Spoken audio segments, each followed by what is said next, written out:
जय हिंद, वंदे मातरम। स्वागत है आपका फिर से अपने यूट्यूब चैनल कुमार एस कचर में। कैसे हैं मेरे सभी साथी? उम्मीद करता हूँ अच्छे होंगे, मस्त होंगे और अपनी वर्दी की तैयारी में व्यस्त होंगे। ऐसे ही जी डी 2025 आप सभी बच्चे अपने रिजल्ट का वेट कर रहे हैं। फाइनल रिजल्ट कब तक जारी होगा? टेंटेटिव डेट आया था, उस डेट को भी नहीं आया। रिजल्ट कब तक जारी होगा?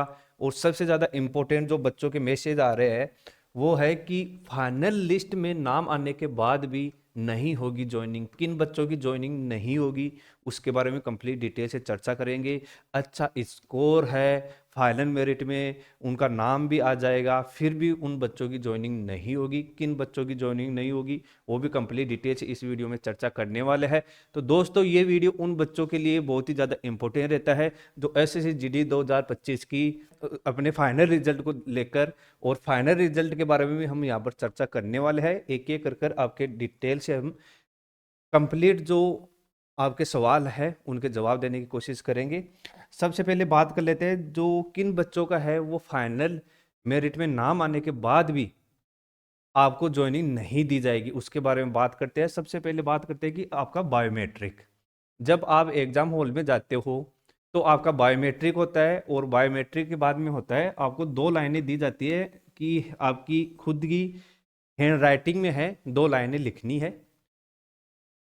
और अगर आपका बायोमेट्रिक में थंब मिस मैच हुआ है, यानी कि आप जब फिजिकल देने जाते हो और जब आप रिटर्न एग्जाम देने जाते हो तो आपका दोनों जगह थंब मैच होना चाहिए। अगर थंब मिस मैच होता है तो आपको विदल्ड में डाल दिया जाता है। विदल्ड का मतलब ये है, विदल्ट का मतलब ये है कि आप भर्ती प्रक्रिया में तो शामिल तो हो परंतु ऑलमोस्ट आप बाहर भी हो। विदल्ट का मतलब ये है कि 2024 के जो बच्चे और विदल्ट में गए थे उनका अभी तक रिजल्ट नहीं आया है, जो कि आपकी 2025 वाली वैकेंसी का है। फाइनल रिजल्ट आने वाला है। तो ये है विदल्ट। विदल्ट के अंदर आपका क्या प्रोसेस रहता है उसके बारे में बता देता हूँ।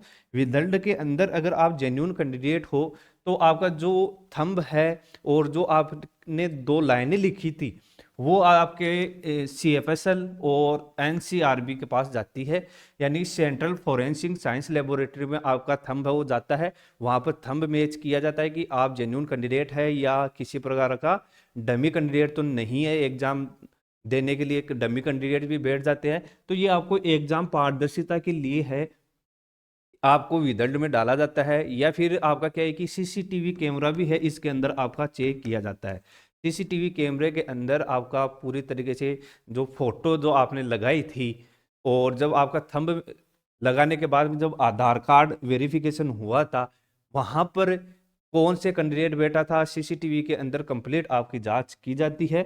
उसके बाद में जो जेन्युइन कैंडिडेट होता है उसके बाद में आपका रिजल्ट आ जाता है। ऐसा नहीं है कि सभी विदल्ट वाले बच्चों का एक साथ रिजल्ट आता है।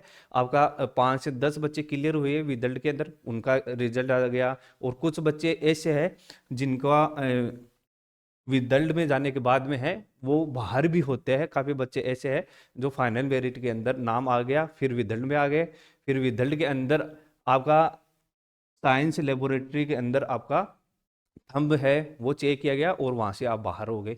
ऐसे भी होता है। दूसरा चरण है जो आपके पेंडिंग केसेज, केसेज को कोर्ट केसेज है और पेंडिंग केसेज है, क्या उनमें भी आपको क्या ज्वाइनिंग में प्रॉब्लम होगी?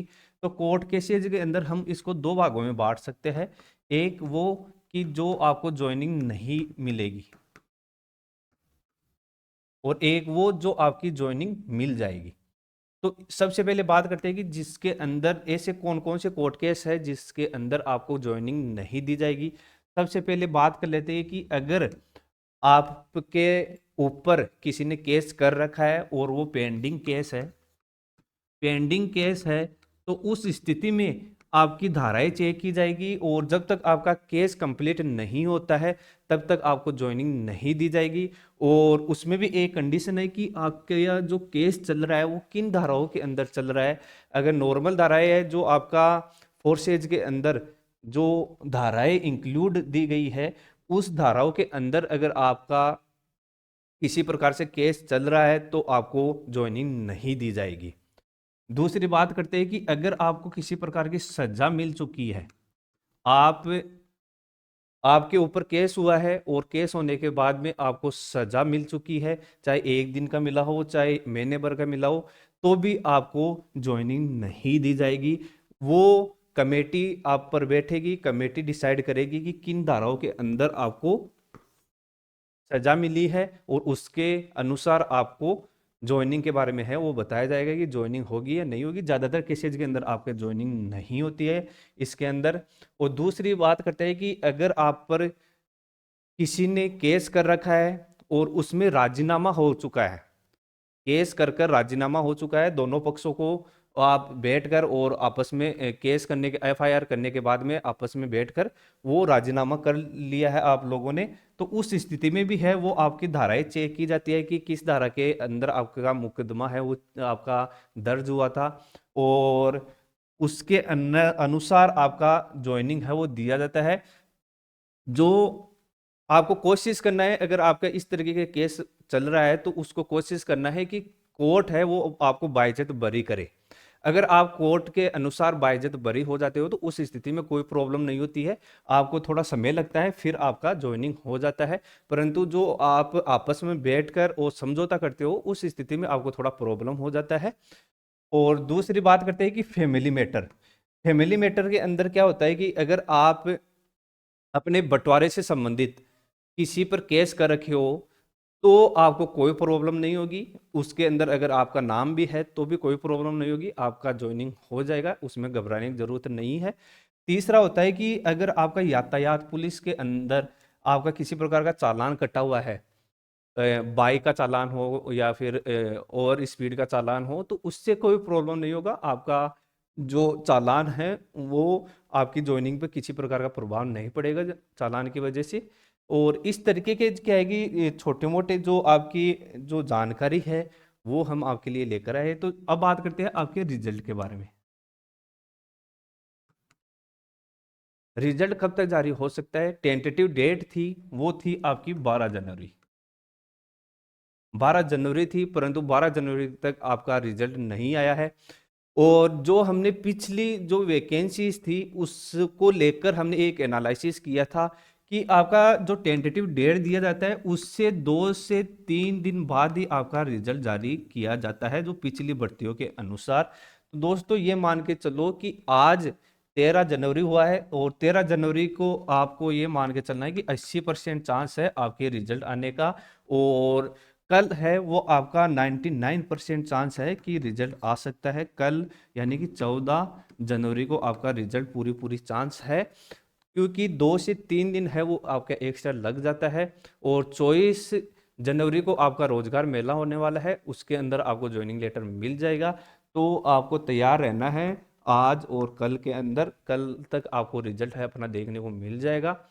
उम्मीद करता हूँ, आशा करता हूँ वीडियो आपके लिए अच्छा और शानदार रहा होगा। और सभी बच्चों को मैं बता देता हूँ जो बच्चे क्लब बनाने से पीड़ित कैंडिडेट है और उनका स्कोर कम है या जो बच्चे अनफिट हो चुके हैं, तो उनके लिए ब्रेन मैपिंग प्रैक्टिस होता है। एक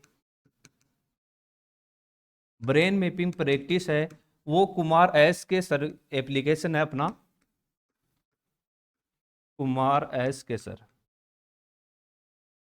अपना एप्लीकेशन है, इसको आपको डाउनलोड कर लेना है। इसके अंदर आपको ब्रेन मैपिंग प्रैक्टिस है वो मिल जाएगी। एकमात्र इसका जो सॉल्यूशन है वो ब्रेन मैपिंग प्रैक्टिस है। ओरिजिनल इशियारा बुक का आपका टेस्ट होता है, अगर टेस्ट में आपको 1-2 प्लेटें भी दिखाई नहीं देती है तो भी आपको मेडिकल में बाहर होना पड़ सकता है। तो ये आपको विशेषकर ध्यान रखना है। ब्रेन मैपिंग प्रैक्टिस अभी से आप जुटो जाओगे तो आप एग्जाम तक इसको कवर कर पाओगे और अपनी वर्दी का सपना है वो पूरा कर पाओगे। अधिक जानकारी के लिए नीचे दिए गए नंबर पर आप मैसेज भी कर सकते हो। जय हिंद, वंदे मातरम।